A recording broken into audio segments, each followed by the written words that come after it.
Hello, everybody, and welcome back once again. This time to the quarterfinals of LSL 25. We have here hook, line, and sinker versus Ewfish, Ewfish, and of course, I'm here once again, joined by Fusion as we are going into these quarterfinals. How do you think they're going to play out here?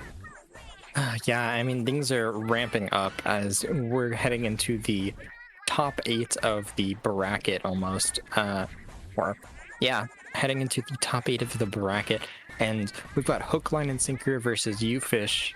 Is it Ewfish, Ewfish, or Ewfish? I think it would be Ewfish because it's got the W. Ewfish. I do like their logo though. It's a very, very nice looking cephalopod. Yeah, it looks friendly. I really do love it. I love his derpy face. But of course, this is actually going to be a best of 5 from now on for these quarter and for the semifinals. Starting off here, Tower Control Eeltail. Oh yeah, I mean, I don't know. I enjoy this map. I think it's another one of those maps like Undertow that's, I think, probably kind of favoritive towards certain weapons, but at the same time I still kind of like it. It's very close quarters, yet long range can still work. There's certainly a lot of favoritism towards like chargers and blasters, and I think that the tower on this map helps a lot in how you clear the middle of the map. Having the tower usually helps you get through big open areas significantly easier than you would on other modes, especially on this map. Getting through the middle is pretty difficult. It's really difficult because right off the bat, it's on a perch, easily accessible by the bridges on either side that get chopped off. And then from there, how it is like, it's a checkpoint immediately. It's immediately a checkpoint.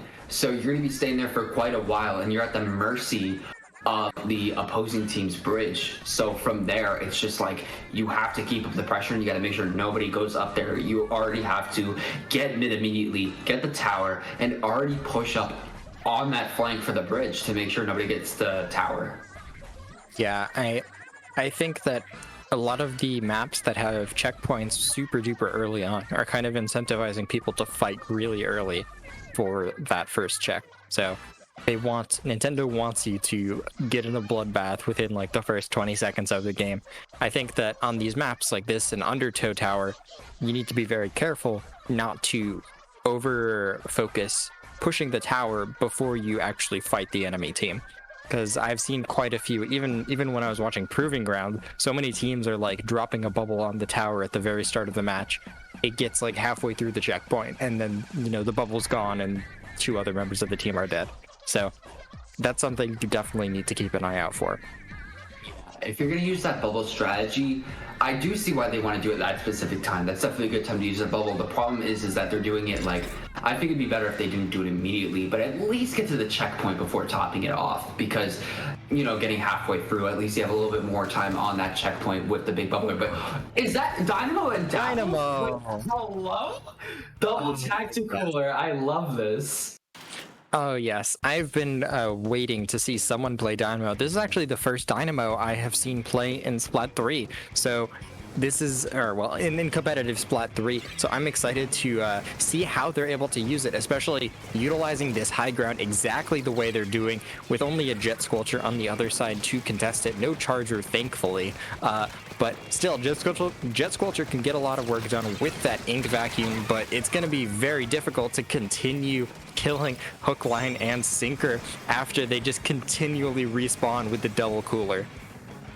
Yeah, because of that double cooler gameplay, they're just going to basically be never out. As we see the Dynamo and the Dapples getting picked off, but they had those tactical benefits, but it doesn't seem that Dapples really had anything. But the tactical is still out at play, just got pushed off, as the Slosher's going to get those benefits. Again, really love seeing the Dynamo here. I actually play both the Dynamo and the Dapples competitively, so it's lovely to see them. But the Dynamo is actually going to go down due to its not good movement, as they're going to take the first checkpoint here. We're going to see the machine on the tower just trying to keep, but the Dapples are going to push in, take them off. It's just a jet sculpture. They got to get back. Ewfish has got to get back as Hook, Line, and Sinker are going to be pushing up in here, taking the lead once again and moving on to that second checkpoint. Oh, I love the spot the bucket is set up in. This is extremely good for longer, I guess, you know, weapons that can hit from high grounds to set up in. They've done a great job. The tower has moved into that second checkpoint and rolled into the final checkpoint of this match. The first two checkpoints relatively close to mid, and this is really where the push, where it's do or die. It's this checkpoint that I think makes the biggest difference, and unfortunately Hook, Line, and Sinker not quite able to get it that time. Already Ewfish kind of bouncing back into mid. They've been winning the fights, but the coolers have of course been helping Hook, Line, and Sinker just continually put on that pressure. So Ewfish is going to have to do more work per capita compared to Ewfish, and that blaster could help them do exactly that. That's a bubble weapon as well. That's an extremely potent weapon on this map, and we see that bubble getting popped on the tower, perhaps a little bit preemptively as the tower begins to roll into that second checkpoint, but a super duper well-placed crab is going to get that pick, help the check get broken. That second check, another member staying alive from Hook, Line, and Sinker, and all of Fish is up and continually helping this push as it rolls into that final check.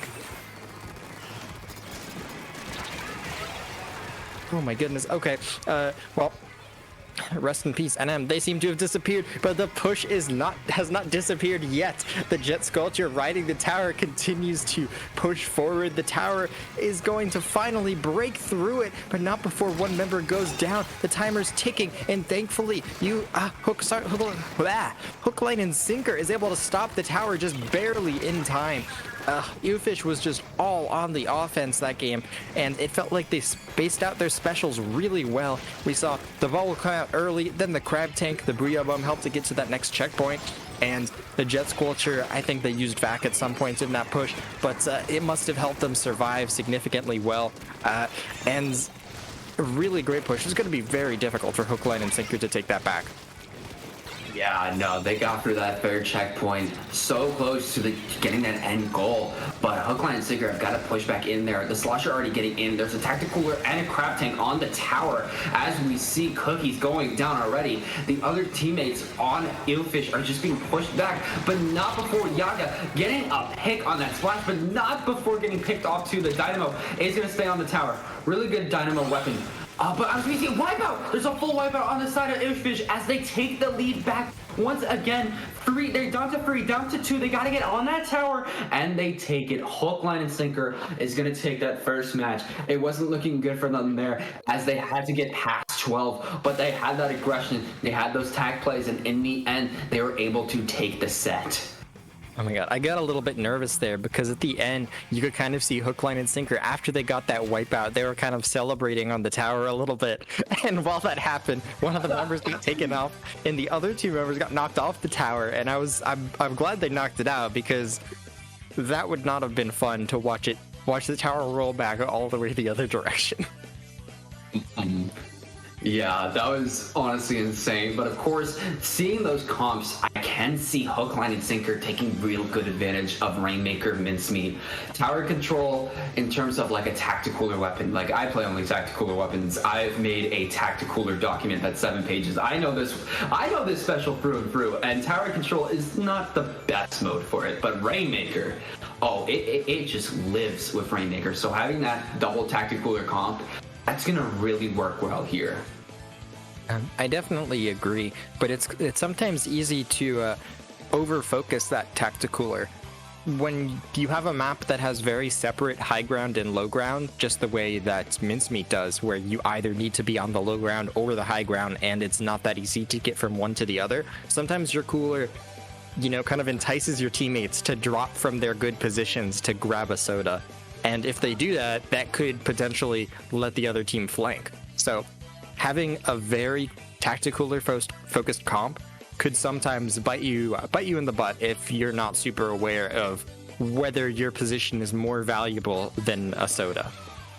Yeah, the thing is with like popping down a tactical cooler, you got to make sure where you're popping it down is A, easily accessible to your teammates, and B, not going to be an easy line of sight or easily going to be flankable by the opposing team.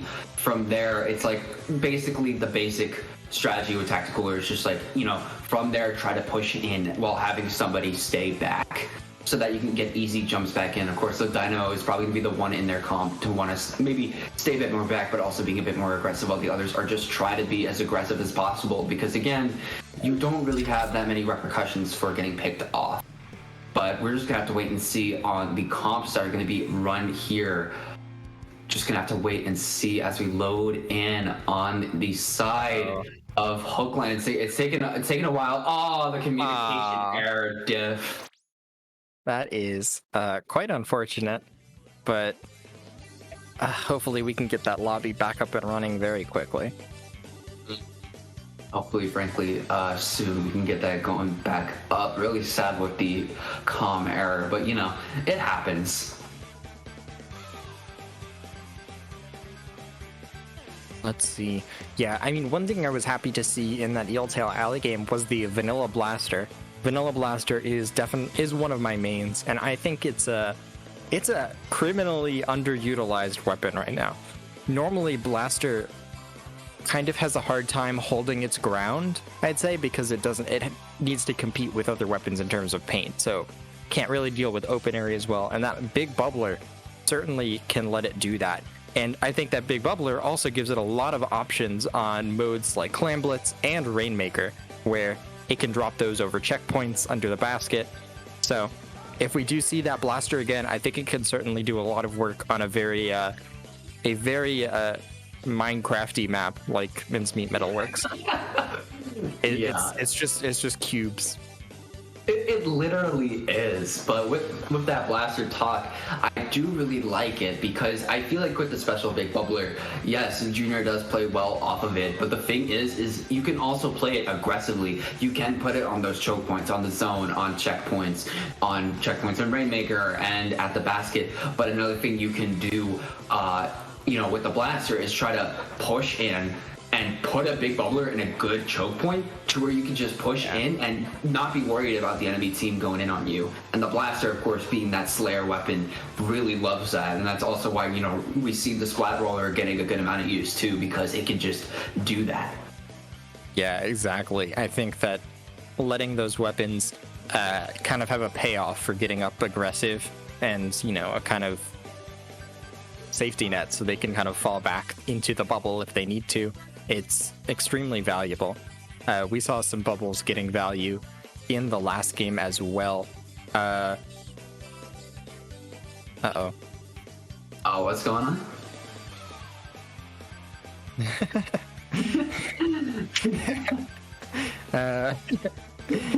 Anyhow, Rainmaker on Mincemeat Metalworks, it is going to be the map again. Yeah. Of course, on this map, there's only one route. Let's be real. That left route is a death sentence, as stated before. It's great. It's right on that drop for the enemy team. So going on that left choke point is really hard. And even if you do get that, where do you go from there? You have to go on the right side. It's actually a pretty good route. When you get that checkpoint on the plat, you can jump from the checkpoint through the gap onto the enemy, like close to the pedestal. Yeah, you can. So that's an option. It's a really hard push, but it's an option. So it's like Hagglefish middle checkpoint, but on hard mode, basically harder than it already is. I've kind of put it more similar to the Muscle Forge one, where you had the rail, but it was like you don't want to push the bridge because you need to get across like grates to get there, and that's extremely difficult. Yeah, you just gotta love grades, but we are going back in here, gonna see the comps. Double tag arrow today. Whoa. Okay. Interesting. Arrow probably being one of the weapons that can probably help pop the fastest. Of course, Ultra Stamp probably being the fastest popping special in the game. Dapple's another one among them, if not the fastest. Similar comps coming out on both sides. No blaster, unfortunately, but Hook, Line, and Sinker gonna be sticking with their tried and true double cooler comp. Yeah, but as we see here, they're getting a route perfectly put in, but not before being taken out. As we see, Cookie's getting taken out as the Augers try to get it. But here comes the Reef Slider trying to see if they can get any picks. Not really, but nobody was around to catch their end lag, but not going to get any picks off. Being picked off by another member of Ewfish. As we see, the Dynamo is not looking real good getting picked off, as the Dapples are just trying to play some beacons, trying to be as aggressive as possible. They almost got a tactical ready, but they are in the corner. In fact, pretty much screwing them over, gonna jump back to one of their previous beacons as Ewfish easily takes his first check. Yeah, despite getting that first check, they seem to be running out of paint, and Hook, Line, and Sinker is stabilizing here as they paint up that left side, but grabbing the Rainmaker very early. This could go very poorly for them as the Dynamo on the Rainmaker immediately goes down. Thankfully, I think they had that cooler, so they're going to keep their special as well, their cooler. So coolers will continue to be online, but it's a little bit dangerous. Hook, Line, and Sinker kind of grouping up over by that Rainmaker. And they seem to be kind of stuck in their base. Ewfish, the very nice shot from that Zuka, 2 members going down, and that could be huge as Ewfish sets up for a push of their own. Yeah, Ewfish is just trying to set up, but it is on the stack of Hook, Line, and Sinker, so they kind of had the advantage, but not before this Jet coming in here on that right. They have an ink vac readies, but they're going to be dropped down as the Junior gets picked off, putting off their big bubbler, but not before being picked off themselves. Booyah Bomb coming in. They're literally just trying to get in on that right stack, trying to put up a bunch of specials. I feel like they just got to get that Jet in with that vac, and they could get it pretty easy. But as we see, the machine is going to get picked off there, pretty sure, by the arrow spray as they're going in with the restart. Gets 2 off the restart. There is a triple kill. Can the arrow spray get a quad? But no, they're going to pick off the Rainmaker, and they're going to try to push in here. The arrow spray is just going absolutely crazy right now. We're going to get the check too. Yeah, getting that check, the Fizzy Bombs coming in, popping that Rainmaker. They just need that 1 point for the lead, and they take it. They do end up going down, but there's still an opportunity with those coolers. Hook, Line, and Sinker could be in quickly, but it looked like most of the team did not have a cooler when that happened. Whoa. That's a beacon, a sneaky beacon from the Dapple on Hook, Line, and Sinker. They're behind the Rainmaker, and they do end up taking it out with a nice flank. They get another one as well. Nice flank from Supreme there.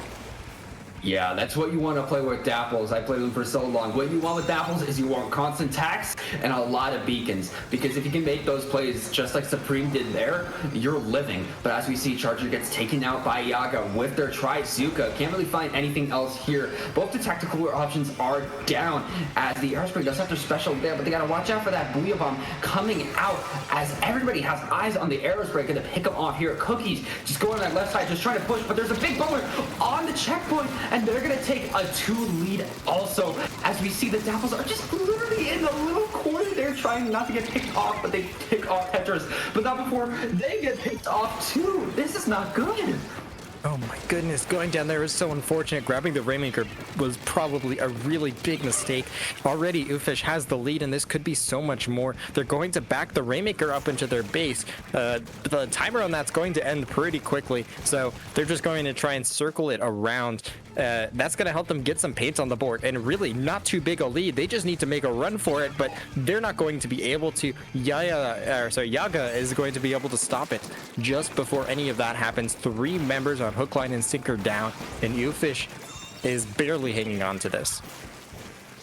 No, it is just the Aerospray now as the Dynamo is trying to pick off Yaga here, but can't really find it as they get away. But it's going to be 2 down, but not before the Dapple's going down. The Dapple's getting that double kill. Triple down on the side of Ewfish. It is just that shot. This is Hook, Line, and Sinker's chance if they can get it fast enough. As we see the Splash going to take it, but that Splat Bomb not doing it any favors. Frosty going down too is just attack weapons. Oh my goodness, yeah, I love the idea of the Reef Slider. Unfortunately, grabbing that Rainmaker in a very, at a very unfortunate point in time with the bomb directly under them. The time's ticking down. This Rainmaker is going to reset, but with that Zuka online, they need to grab it, and they need to be very careful, because if they wait until the very end of the game to grab it, there's going to be so many bombs. What can you even do about that? They got a vac on it. They don't have a shot at grabbing it. Ewfish is going to hang on to that game just barely. Yeah, no. What I failed to notice, even when I was talking about the tactical are going to be really good here, I failed to notice the tactical options they were actually running. Dapple's not having that good range. Of course, they were going for flanks, but couldn't really do much else there. Not to mention the other weapons too. Their only real option for range was Splash when they had the Crab Tank and the Dynamo. They did not have much range with Dapples and Aerospray being on their comp. That was really good for them. Yeah, I think having ways to kind of hit on top of the enemy's truck is certainly something you really want on that map. So fizzy bombs can certainly help with that. I think if you kind of focus that, throwing fizzy bombs up there to stop people from sitting on their truck, it's certainly a better way, an easier way to clear out the mid without needing to directly go in and kill them. Yeah, no, that's definitely what you want to do there with the fizzies. That could have probably helped. Of course, it was really down to the nines for both those teams too, because it was they got 2 lead and another 2 lead and another 2 lead. So if they could have just stopped Ewfish's last push before it got to that point, or if they could have just pushed more aggressively, Hookline and Sinker could have taken that game. But we are going on Clamblitz Inkblot here. We have seen this before. Of course, being a good map now, of course, having that ramp instead of just having steps for pushing into the basket. So what could happen here? We have seen the Jet Squelcher come time and time again from Ewfish. That could be really good to see here. Yeah, I think my favorite change that they did from Splat 2 to Splat 3 was they very slightly scooted the basket back. So you need to be on the plat to score a clam. You can no longer score the power clam like from that block. Yeah, no, that's really good too, allowing for more defense options from the defending team in those sort of scenarios. But we just got to wait and see what the comps are run. Of course, the Jet Sculpture, as I said before, would be really good here with that vac, but we could see some big bubbler options too. The way to get into this basket is just through that ramp. So having just one vac or one bubble right on that ramp block point, that's going to be really good for them to just score in baskets, score in clams. That's definitely some specials they might want to consider here. Yeah, I think that's valuable, but I think it's also pretty important to try and flank through the left side to try and push onto the enemy plat from multiple directions at once. That's how you get those really big pushes. Here we go into game 3. Okay, yeah, here we go into game 3. Just holding on, praying. We do see the tri-stringer coming out. So interesting, sort of tri-stringer and dynamo. Some nice chip damage coming out, and then you've got the splash and dapples to support them. A similar comp on the other side, but with a Flingza this time. Those Tenta missiles could certainly help dislodge that dynamo and tri-stringer. Yeah, but as we see here, the Dapples are already getting a good amount of picks, just trying to make sure they don't get picked off here. Having a good amount of swim speed, making them really fast. Going up on that Flingza, gonna trade, getting the pick on the Flingza, getting the 10 missiles out of play for a little bit, as the Splash is almost ready to get a super clam here. Just gotta not get picked off as they're popping the Crab Tank. Gonna try to take on as much as they can, but Yaga is trying to go for a flank on that Crab Tank. Gonna get it picked off along with Cookies. Supreme is not looking good here, but of course they got the attack. They can make this kind of push, getting that trade on the machine, of course coming back almost instantly. Oh yeah, I mean, one thing I didn't think about was that toxic miss, extremely valuable for slowing down enemies, but if you move up a little bit too far, you're gonna go down anyhow. And very nice pick coming out there from the Dynamo, as they have a power clam online and are going to have to start painting up mid if they want to make something happen. Already, these Dapples really far up ahead of the rest of their team. And there's a DC. That's unfortunate. Yeah. Oh man. Thankfully, it was early on into the game, and neither team will have to feel too bad about that one. Yeah, no, Hook, Line, and Sinker gets another chance with their Wi-Fi in order to push back in there. Really tragic. I noticed from the start there was some movement that looked like it was lagging a bit. I'm like, is it just lag, or is somebody just like really popping off with that lag there? But yeah, it seemed it was the Dynamos as they were going to be disconnected. But I would like to talk about the comp for Hook, Line, and Sinker, because it's something. I feel like the options they're currently running, I don't feel like they have enough aggression. They have to splash into the DAP, but DAP doesn't have that much range. They just want to get in with those beacons, get in with attack. Along with that, you have both Dynamo and Tri-Stringer, which are going to try to play more back. Of course, Tri-Stringer especially, but like Dynamo could play more back or more mid depending on what it wants to do. So depending on that, it's just going to be like definitely a balance between supportive aggression and a lot of backline. I'm just not sure about the double backline here, you know? Yeah, they're not going to be able to change their comp going into this replay here, but nonetheless, I think it's something to certainly be wary of. I think that the Dynamo could certainly play a little bit more aggressive, since I don't know if I would consider Dynamo, say, a backline. I'd say it could be an anchor for sure, but the way they seem to be using these coolers, it feels like more like a, you know, kind of mid-rangey, supporty thing. But certainly it can have a hard time against a lot of shorter range weapons, despite it outranging them. Yeah, of course the tactical with that, they can play more aggressive, taking those fights if they want to. I don't know why I said backline, because I don't think it has enough range to try to do that. But of course we are going to see the same comps coming back out here. Going to try to see what these teams can do as they're going in. Of course, same comps as usual, having that Tri-Stringer, Dynamo, Dapple, Splash. Hookline and Sinker really believes in that double tactical comp, which, you know, honestly, I'd love to see it. Yeah, I mean, we do enjoy when teams kind of have a strategy that they are just continually sticking with and improving with that strategy, rather than, you know, kind of rethinking their entire game plan every other game. But Ewfish isn't really caring much about that. They've just been on the aggression this game. They're going to have to turn around as that corrupting changes their mind, and they get taken out as well. Multiple members as this push from Ewfish gets shut down before it even begins. And now with like 10 clams on the board, Hookline and Sinker is going to have to start pushing up into mid, which may be a little bit difficult for that comp, as you were saying. Yeah, as we are seeing here coming out, the Tri-Stringer keeping a watch of that person on right, as they're just trying to make sure that nobody gets into their base. As we see, the Dapple's just trying to play as aggressive as possible. Gets the pick on the Fling Zone with that drop off. Of course, the tactical are really helping them there as they're pushing into the plat. Can they get that next pick? No, they can't. They have to back out. They're really weak right now. But there's another tactical on that right side. They might try to pick it up there. As they do, they can go in one more time, try to get that pick again, try to play that aggressive again. Yeah, already they're setting up for those kills, but they don't have the kind of pressure forward. Most of the members seem to be pretty far back, save for the Dapples, which is continuing to try and push up aggressively. The Splash gets taken out, and Ewfish is just shutting down these pushes by just kind of being patient and getting some individual picks. Hookline and Sinker is just having a really hard time kind of moving up with their pushes. Yeah, no, they're having a pretty hard time doing that, as Ewfish is trying to come back up here. Booyah Bomb almost at the ready from Cookies as they're trying to get some clams in. Seeing the shot coming out, almost getting picked off a little bit there from the Tri-Stringer's explosive arrows. As there's a tactical, there's a Dapple, but they're going to get picked off really easy from that Fling. So, of course, having that height advantage as Yaga on that right side trying to clear out some space. The Fling is going to go down. I'm not sure what to. As I saw there, it seems somebody's trying to play a little bit aggressive in their plat. Is it the Dapples once again? Yes, it is. But the Dynamo goes down. The Dapples are going to try to get it in. They get it. They get it in.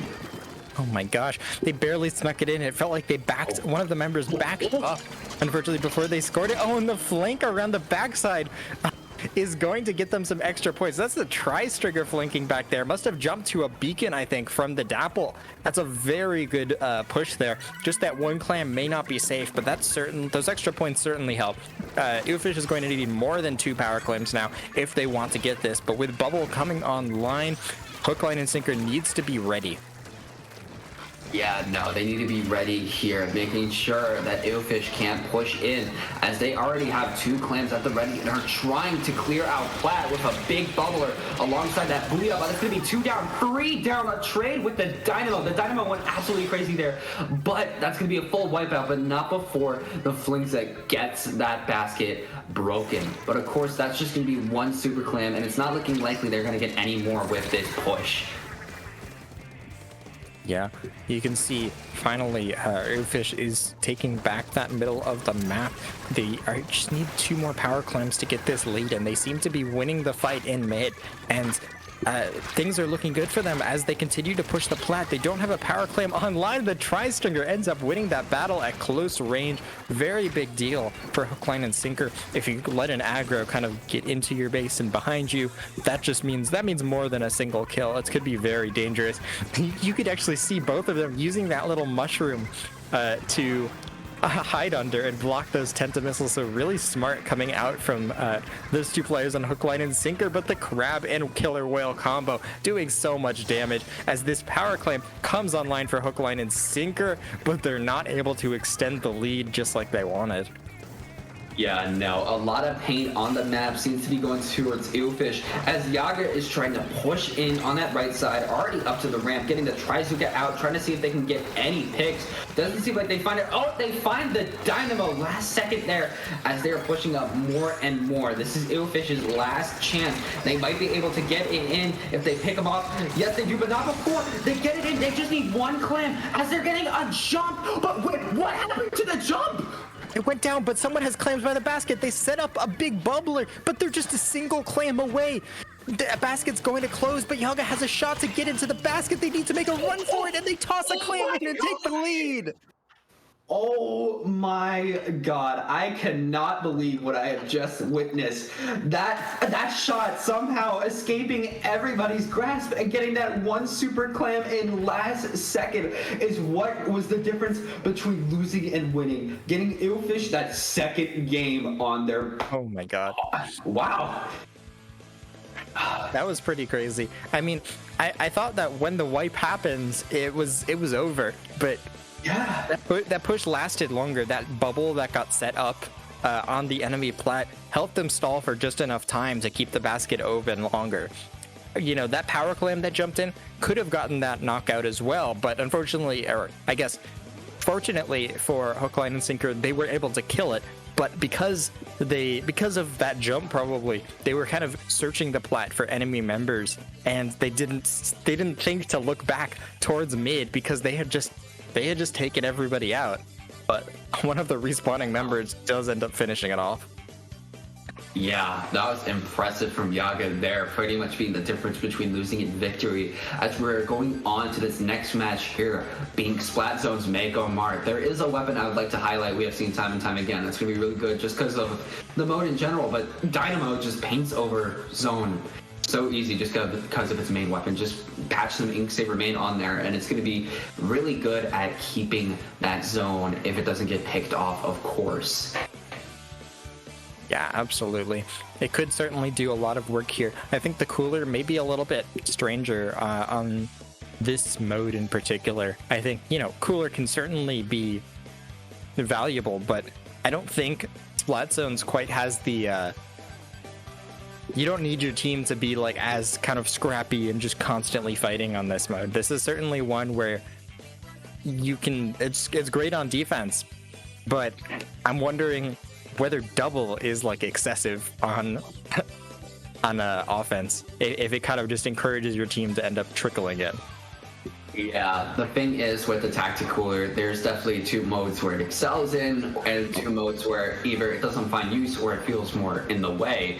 We did see him already take that double Tacticooler comp into Tower Control, which I feel like is its worst mode. So who knows, they might actually pull it here if they felt confident in Tower Control. But we're just gonna have to wait and see for these comms. I don't like it that it's taking a second. Okay, we're good. Okay, they're keeping that double Tacticooler comp at the ready, and on the other side, of course, having that junior shot machine flings a... They're actually going for the same comp that they did in the 3rd match for Hookline and Sinker. It's surprising seeing that again. Fusion, your mic.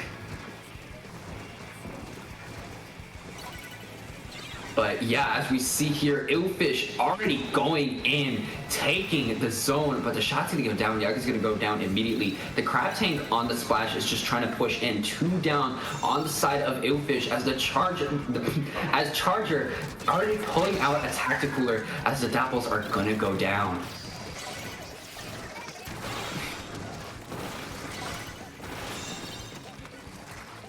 But as we see here, Yaga on that left side, gonna try to get that tri-stinger, picks them off. It is almost the end. They might get the lead here, Ewfish, as they do. V is gonna go down. It is just Supreme on that right side. It's gonna be really easy to pick them off, as is what happens. It's not looking good right now for Hook, Line, and Sinker, as they gotta find a way back into mid. But the 10 missiles do go down. This could be their chance.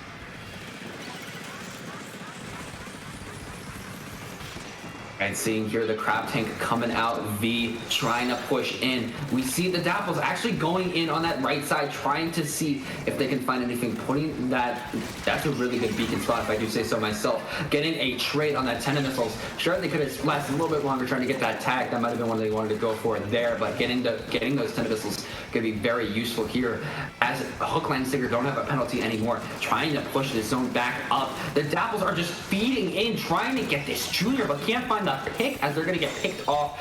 It almost was lead, but not before getting picked off. That's not going to be good for the side of Hook, Line, and Sinker, as Ewfish is just shredding. It is 2 down on Hook, Line, and Sinker here. 2 down on the side of Ewfish too. Can they be able to pull it back here? It's just the Junior and the 10 missiles, as they are very pushed up. The Dapples are in a corner, getting a trade on the Fleexa again. It is not looking good, as again we're getting to the 40s right now for Ewfish. We see the Splash just trying to paint like crazy. The Tactical is up, so sadly the Splash can't get that. But seeing here, I'm not sure if Tactical is the play. The Dapples isn't getting them too often for them to be making the plays they're trying to make. They're trying to be aggressive. They're trying to be flanking. I feel like for the tack, it's going to be very useful, and they're either really close or don't have enough. As yeah, this Crab Tank is going to go down really easy, no contest, as they were just able to get flanked. Charger did not have paint on the ground. As you can tell with Dynamo, you want paint on the ground. You want paint on the ground so that you can move. Because that weapon, you can't move with it. You need movement. As we see here, the Dapples, they did have tack that time around, but they did not get a good pick, as they just get picked off by that Booyah Bomb. It is not looking good for the side of Hook, Line, and Sinker, as they might be able to take back zone here. 3 down on Ewfish. This is Hook, Line, and Sinker's chance. They did get 3 down. They do have that zone back. They want to push up. They want to make sure that Ewfish are backed into a corner, as one of them, the Dapples are trying to get that attack. Guess it, they might want to go for a more aggressive position here. Yeah, I mean, we saw that cooler placed really far back, so they ended up having to go grab it and move forward, and by the time they move forward again, it may run out, but they do end up getting taken out. Hook, Line, and Sinker's hold seems to be coming to an end here. The timer ticking down, but Ewfish is going to regain control of the zone, but 2 very nice picks coming out from the Tri-Stringer and Crab Tank combo.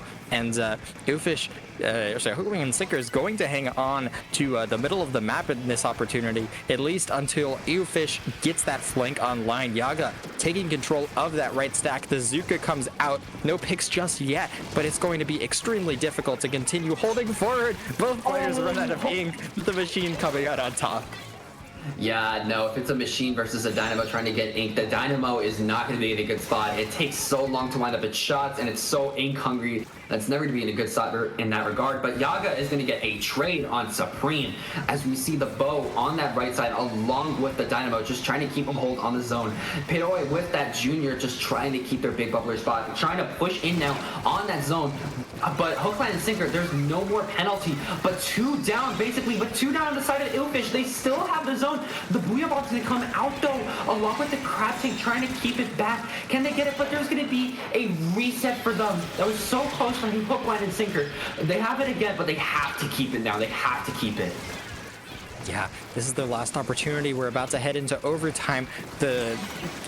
Some special start coming out from Ewfish, and they start painting over the zone. They take out 3 members on Hook, Line, and Sinker, and Ewfish is going to take that set 3-1. Really tightly fought game at the end there, but Hook, Line, and Sinker is going to end up going down. Very close games.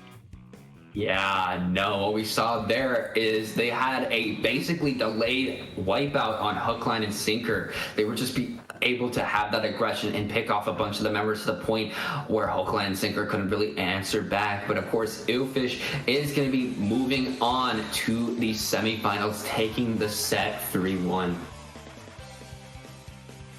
Yeah, that was definitely interesting to see both teams kind of pull out very different comp dynamics. We kind of saw, I guess, a more standard comp coming out from. I've already forgotten which team was which. Oh my goodness. The double cooler comp was definitely very interesting to see. I love seeing Dynamo in competitive anytime. But of course, the tried and true, like, Splash Machine Jr., all that good stuff works very consistently. Yeah, but with that being said, we're going to be going on a little bit of a break, but that's going to be the end for us. Oh, no break. There's actually... Yeah, we're just going to be signing off here. Where can people find you at Fusion? People can find me at 8bitfusion_ on Twitter or Fusion Splatoon on YouTube. Where can they find you, NM? People can find me, of course, on Twitter and Twitch at Ninstar123. I am getting the final touches on my 7-page tactical document. might make it 8 or 9. I felt limited at 7. But yeah, I basically explain everything from the problems it has, how it can be fixed.